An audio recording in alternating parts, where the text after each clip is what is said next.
Imagine, you pull up to the stoplight, it's just like the movies. Another car also pulls up to the stoplight, however, this car has a bunch of ladies in the back. They rev their engine, you rev yours, you're both about to race. You wait for the stoplight to turn green, bam, it turns green, they're out of the gates, and wait a minute, you're actually not out of the gates. You forgot to do an oil change, and your engine just exploded, and now you're stranded on the side of the highway. Many of you had said that you own your own car, and that you even have a desire to do your own oil changes. As for myself, I also do my own oil changes. My dad's also a mechanic who owns a shop, so I have a little bit of information about the topic at hand. The main idea that I would like to preach to you about today is that oil changes are not as hard as society sets them out to be.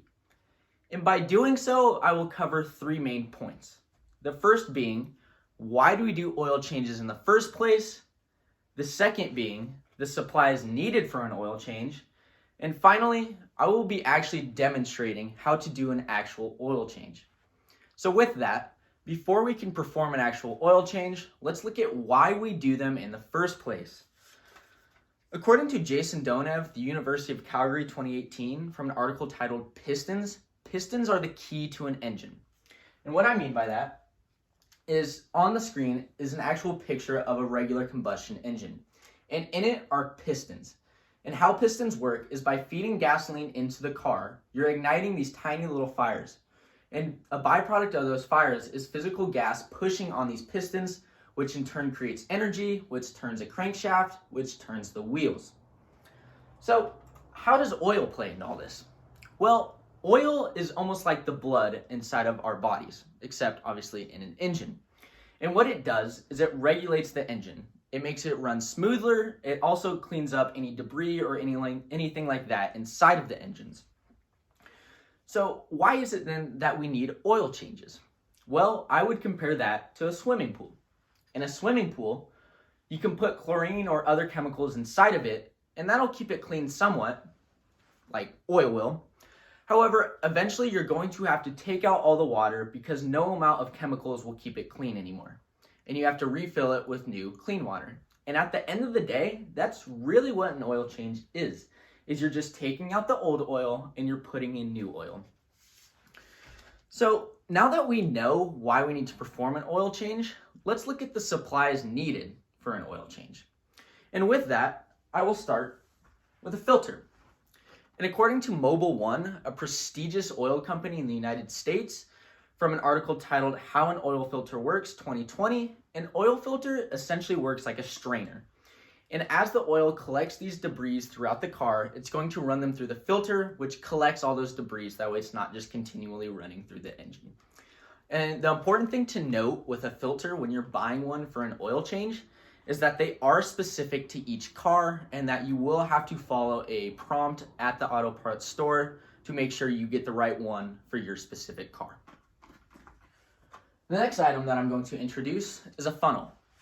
And a funnel is an everyday object. It's not just specifically used for car engines, but however, it will make the process go a lot quicker. The third and final major product in an oil change is, of course, oil. You're going to need lots and lots of oil. My car requires about 4 quarts. However, it can differ between car to car, so make sure to look out how much you need. And also, just like an oil filter, you also have to buy the specific one for your car. So make sure, again, to either Google that, or you can also look at the oil cap on your car and it'll tell you which type it takes.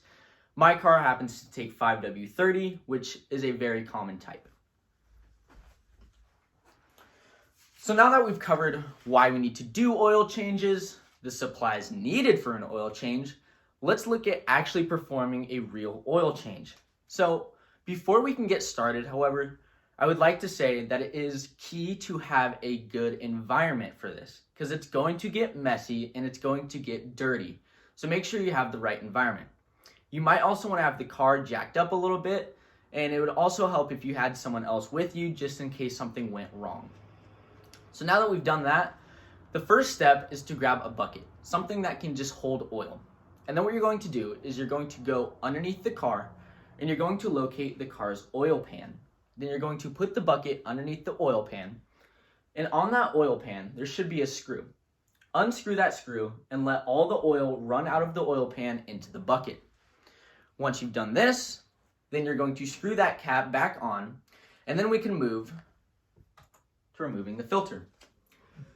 And so once you've put that screw back onto the oil pan, you're going to grab your new filter, locate the old filter, unscrew the old filter, it'll just unscrew nice and easily, and then you'll grab your new filter, and then you're going to screw it back on.